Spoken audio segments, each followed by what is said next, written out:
everyone, welcome back to my channel. I'm Sally Go, your favorite Chino girl, and today I have an amazing friend here, right here with me. He's a Malay, finally.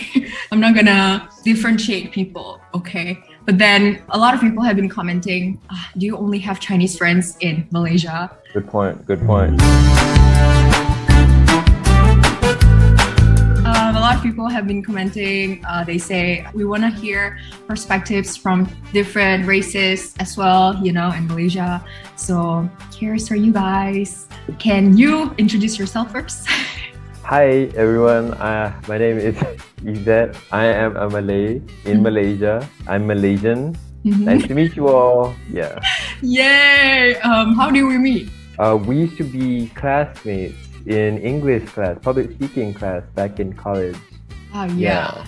You're from Malaysia, but where do you reside?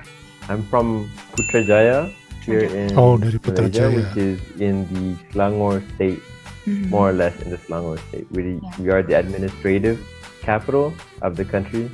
The administrative used to be in Kuala Lumpur, right? But then you guys moved it to Putrajaya like in 1990s? Yes, correct. Yeah, she actually got her history right there. Yeah, we moved here in the 90s.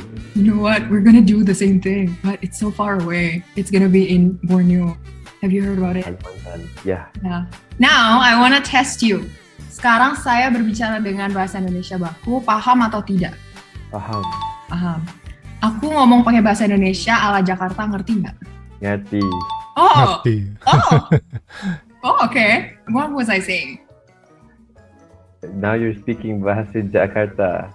Oh. Ngerti tak? Yeah. Oh. Ngerti. Oh, okay. But you guys don't use those terms, right? Erti means meaning in Malay, so it's like mengerti. Do you understand the meaning? Yeah. But do you guys use ngerti? Mengerti. Mengerti. Not really, but we know what erti is. Yeah. It's like really traditional. I'm contemplating. Should I interview you in bahasa Indonesia and you reply me in Malay? Boleh? We get confused. Boleh? Nanti I try. Nanti I We'll cuba. see. Oh, I punya bahasa Melayu campur banyak dengan bahasa Inggeris. Oh, why? Dekat Malaysia, orang semua cakap bahasa Melayu campur dengan English. Dia tak ada macam completely bahasa Melayu. Yeah. Mostly people kalau baku betul-betul baru dia cakap macam panjang masa je. Baku dalam berita, you mean? Dalam berita atau orang yang memang bukan dari bandar sangat. Kalau dia daripada area yang rural sikit, dia akan cakap bahasa Melayu je. jadi kalau ada yang di kota, cakapnya Because I wrote bahasa the questions Melayu in English. ditambah bahasa Pas Inggris. ketemu pertama dengan Kalau dari aku, kampung, oh my god, the way I biasanya say pakai things bahasa is so Melayu weird. saja. Okay, I want to ask your first impression about me. Like, do you think I'm a foreigner? Oh, I cannot lie. I cannot like mix language like guys. Do you think I'm a foreigner or like I Sulit. look like a Pakai bahasa local Indonesia campur Malaysian? bahasa Inggris. Pandangan kali pertama, saya ingat awak dah. Saya Right. ingat It's like if you mix, it's so hard. IU, okay. I akan sebut IU, okay. Pada pandangan kali pertama, I ingat you Malaysian Chinese je. Tapi rupanya you Indonesian. Patutlah you senyum. You banyak. You very smiley. Because Malaysians don't typically smile at strangers for no reason. But you memang very smiley person. Indonesia memang selalu I tersenyum. see. Okay, orang Indonesia emang suka senyum sih. Tapi kalau di Jakarta, di bandar, di kota besar, we don't really do that. People just don't randomly smile at you. They will think you're weird. Sally smiles a lot. She smiles all the time. Even Okay. when she's talking, she's smiling. Since you told me I look Chinese, right? I mean, obviously, like anybody would tell me the same thing. Like I look so Chinese. Do you know generally, like Chinese Indonesians speak Indonesian on a day-to-day basis? Tak. Oh. I tak tahu. I ingat orang Indonesian, even kalau Indonesian Chinese pun, mereka akan cakap bahasa Cina lah. Tapi bila saya lebih banyak expose, berjumpa lagi dengan orang-orang Indonesia yang Chinese descent, rupanya diorang tak cakap pun bahasa Cina. Diorang tak tahu pun. Kalau tahu pun sepatah dua kata je tahu bahasa Cina. Ya, waktu itu I told you something or not? Or how do you discover we don't really speak Chinese? I banyak berkawan dengan orang Indonesia daripada dekat US masa sambung degree dekat Iowa State. Kat Yeah. situ ramai orang Indonesian yang Indonesian Chinese. Tapi diorang tak panggil Indonesian Chinese. Macam they just call themselves Indonesian je. Yeah, true. Yeah. Let's say if a stranger asks me, where are you from? Oh, yeah, Indonesia. That's all. But when I studied in Malaysia, it actually opened up my eyes because now I kind of know more about my roots. Because last time I used to think that knowing it is not important at all, you know? So there's, I would say, a positive and negative. The negative part is that, I mean, I don't really like to like put people in like a box, you know, in boxes. Like you're what? I mean, you were born like this, so cannot choose, right? One thing I noticed when I was in Malaysia, when you guys have to fill the form, you have like the race in the form, you know, Malay or like Chinese or like Indian or like others. We don't have that here. I think it can be used for good and also for bad also. Maybe making classes and putting people into pigeonholes or little boxes sort of create the division all in itself. Some of the reasons why they have those boxes are so that they can divide equally the acceptance for certain things. Let's say it's for a college application, they want it to be a certain percentage of a certain race. So if they want it to be equal, it's like 30%, 30%, 30%, right? And then like 10% for others or something. I don't know. But they would probably try to make it proportionate to the population of the country. So if it's like 60% Malays in the country, they will try to make sure the university is 60% Malays get accepted or something, because only then the same amount of people per percentage get the right opportunity. It's usually like that, but it depends on what the intention is of the person who uses those boxes. Personally, I don't know if having those boxes are a good thing, because it does create division and it does create selectivism. Yeah. And trying to make selective decisions in like based off your race kind of defeats the purpose of merit, and also things that are more definitive, like gender. Of course, gender you need to also take account for, because you don't want to overpopulate or give too much to just the male side or just to the women's side. You want it to be equal, or maybe to those who don't have enough. Yeah. How about mixed marriages? Let's say you're a mix of Malay and Chinese, then which box would you take? Others?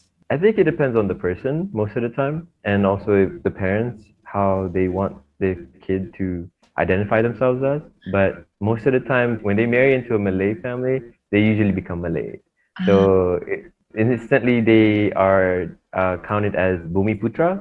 So they now have indigenous rights and things like that. So if you are Chinese and you marry into Malay, your kids will now be Bumi Putras. What are the indigenous rights you told me about just now? Indigenous rights, a long time ago, in the maybe in the 50s and 60s, it was more prominent, because at the time, during the British colonial rule, they had divided us based off our races. So the Malays would have a certain industry, the Chinese would have one industry, and the Indians would have one industry. So when they left us, we were still divided. We lived separately. We had different industries. Our companies were different.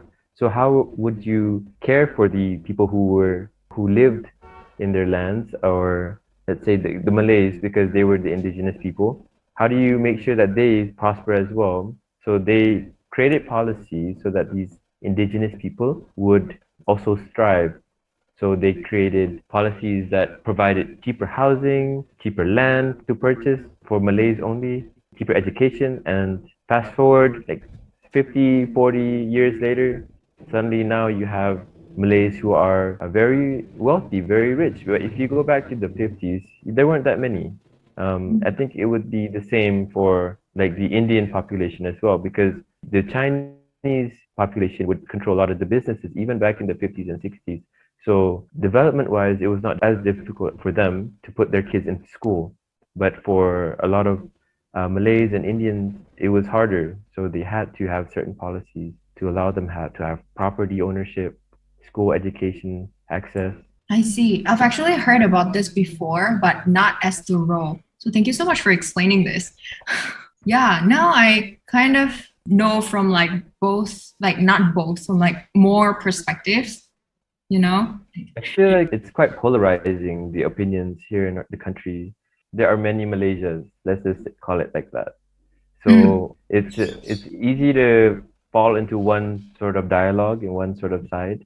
What's best to do is to have friends from all different races so that you can have grow a bigger perspective. Now Malays are some of them are doing very well, but some of them are still doing very bad. Same as other races as well. I'm not saying that all Chinese population in Malaysia were doing really well, but the opportunities or the access into work in the bigger, more lucrative industries were more accessible compared to the Malays who all they did was farming for their families, whereas Chinese population handled the mining, which was more lucrative. I see. What do you think about now? Like, do you think they have more advantage now? Like, since they still can speak Chinese or like they know more languages or what? Do you think it is like an advantage in a sense now? You mean Malays or Chinese people? Or Chinese now? Chinese in Malaysia. Yeah, you guys have what is it called? SJKC. What is it The called? Jenis Vernacular Kebangsaan. school. Vernacular school. Yeah, vernacular school, right? Yeah, that was like something very new to me when I first came. What is that? We don't have Yeah. it. Yeah, what do you think about that? My personal opinion is I don't understand the need Mhm. for vernacular schools. It's not like in those schools they are completely preserving the traditions of the Chinese people. Vernacular schools in Malaysia are almost like private schools, been given a special syllabus or a special sort of curriculum for their students. That's why a lot of Malays nowadays they send their kids to vernacular Chinese schools so that they receive a more comprehensive education. The education system in the vernacular schools are much better and they teach their students very well. They pay attention to them as well. The only issue with that is that the name implies that there is a need to preserve Chineseness or the traditions of Chinese people, which I don't really understand because if you want to be Malaysian or how Indonesians are like, if you want to be completely Indonesian, you don't make differences, you don't make separations. Okay, so do you guys have private schools that are non-Chinese related or like Indian related? Like maybe using Bahasa Melayu? I'm not sure about private schools for Indians, but I do know in Malaysia, they did create to sort of counter or to boost the Malay population so that they can quote unquote catch up with the education system. They made certain boarding schools by the government. Now, these schools weren't necessarily better, they were just a school to make the kids live on campus and then they can go to school easier. Because Malays used to have issues traveling to school, you know, they had to help their parents work and all that. So then they created boarding schools. And then they created colleges like UITM, which is certain universities which is just for Bumi Putra people, just for the indigenous people. But that's still funded by the government, right? So it's not a private school. Yes, UITM is University Technology Mara is actually a government funded institution. So means there is no private school that use Bahasa Melayu. No, I wouldn't call it private. Nothing that's been funded by an individual or a certain entity. It's always just been from the government. So your private school consists of like the medium in Chinese and in English only, or how? Chinese and English? Yeah, I mean, let's say international school, private school as well, right? The Chinese school, is it also considered private? They're not considered private, no, but they are like private schools a lot of the time. From what I understand, the amount of freedom that they receive in how they want to carry their school and their education is different from the SMKs. SMK is Sekolah Menengah Kebangsaan, which is national schools. Okay. Do you know how the school system is like here in my country? No, I don't know. Okay. Because we have private schools and also government schools, right? Public. And also international schools. So mostly only 3, but the 2, like the not international schools, we still use Bahasa Indonesia. Oh. Yeah. Unless Oh yeah, let's say I go to like this international school, then obviously people will already think you will converse in English, like the medium of at least like the book and everything. Yeah, it will be in English. But in the society, you still have to use Indonesian outside. Maybe in school only. Yeah, Ya, fully betul. English. Oh, I see. Interesting. What are the government schools like? It's cheaper Mhm. and normally in class it consists of more students. Yeah, I mean, most people that can afford more, they would, but it depends. I can also say they would choose private schools because some, if they want to go to like public uni, like very good public uni here, they would sometimes choose to go to like top government schools, Top government? public schools. Yeah. What else do you know or like notice about Indonesians that are different from Malaysians in general? Iya, Assalamualaikum warahmatullahi wabarakatuh. Dari video ini kita bisa mengambil kesimpulan bahwa sistem pendidikan di Malaysia itu sepertinya tidak ada sekolah swasta seperti halnya di Indonesia. Jadi mereka walaupun disebut swasta tetapi masih biayanya adalah dari pemerintah. Namun sekolah itu dikhususkan untuk kalangan pribumi atau bumi putra ya. Artinya untuk orang-orang Melayu asli, bukan untuk bangsa pendatang. Sementara untuk bangsa Cina sendiri sebagai bangsa pendatang, ini memiliki sekolah terpisah yang dibina oleh masyarakat Cina sendiri. Nah, disinilah salah satu yang membedakan antara sekolah yang dikelola oleh bangsa Cina dan bangsa pribumi yang dikelola oleh pemerintah. Sementara untuk yang India, belum ada informasi yang jelas bagaimana sekolah di India, apakah mereka mempunyai sekolah sendiri, ataukah mereka mengikuti sekolah-sekolah yang sudah diberikan oleh pemerintah. Namun pada prosesnya, tetap saja di sini kita bisa ambil kesimpulan bahwa dalam percakapan sehari-hari, untuk di perkotaan di Malaysia mereka akan menggunakan bahasa Inggris dan juga bahasa Melayu. Sementara untuk di pinggiran atau di perkampungan, itu lebih banyak menggunakan bahasa Melayu. Nah, sementara kalau di Indonesia, untuk sekolah-sekolah, ini mayoriti dan semuanya adalah wajib menggunakan bahasa Indonesia. Kecuali untuk sekolah internasional yang biasanya didirikan atau dimodal atau mendapatkan modal dari swasta, maka ada prioritas penggunaan bahasa Inggris yang lebih banyak. Namun dari pengalaman Sally, di sekolah internasional ini tidak 100% ya dalam pendidikannya menggunakan bahasa Inggris semua. Nah, kesimpulan akhir adalah bahwa kalau di Indonesia, secara umum semua bangsa yang ada di Indonesia, kita sebut sebagai bangsa Indonesia, itu akan menggunakan bahasa Indonesia untuk kesehariannya. Kecuali ketika berkomunikasi dengan kaumnya atau sukunya atau keluarganya bisa jadi menggunakan bahasa daerahnya masing-masing. Nah, sementara di Malaysia mereka tetap menggunakan bahasa Inggris dan juga campuran dengan bahasa Melayu ketika berkomunikasi di kehidupan sehari-hari ataupun dengan kelompok dan suku bangsanya. Nah, dari uraian ini kita bisa lebih mengetahui bagaimana sistem pendidikan di Malaysia yang ternyata memang prioritasnya tidak sama dengan di Indonesia. Jadi wajar saja kalau kita memang setiap negara itu mempunyai perbedaan-perbedaan. Dan setiap negara tentu kita tidak mengharapkan hal yang sama ya. Karena pola pikir, budaya, dan secara geografis sudah berbeda. Bagaimana menurut teman-teman mengenai informasi baru tentang bagaimana dunia pendidikan di Malaysia, dan kita mendapatkan informasi ini secara eksklusif ya, artinya kita langsung mendapatkan dari pengalaman orang Melayu di Malaysia tentang dunia pendidikan di Malaysia itu sendiri. Daripada cukup sekian, wassalamualaikum warahmatullahi wabarakatuh.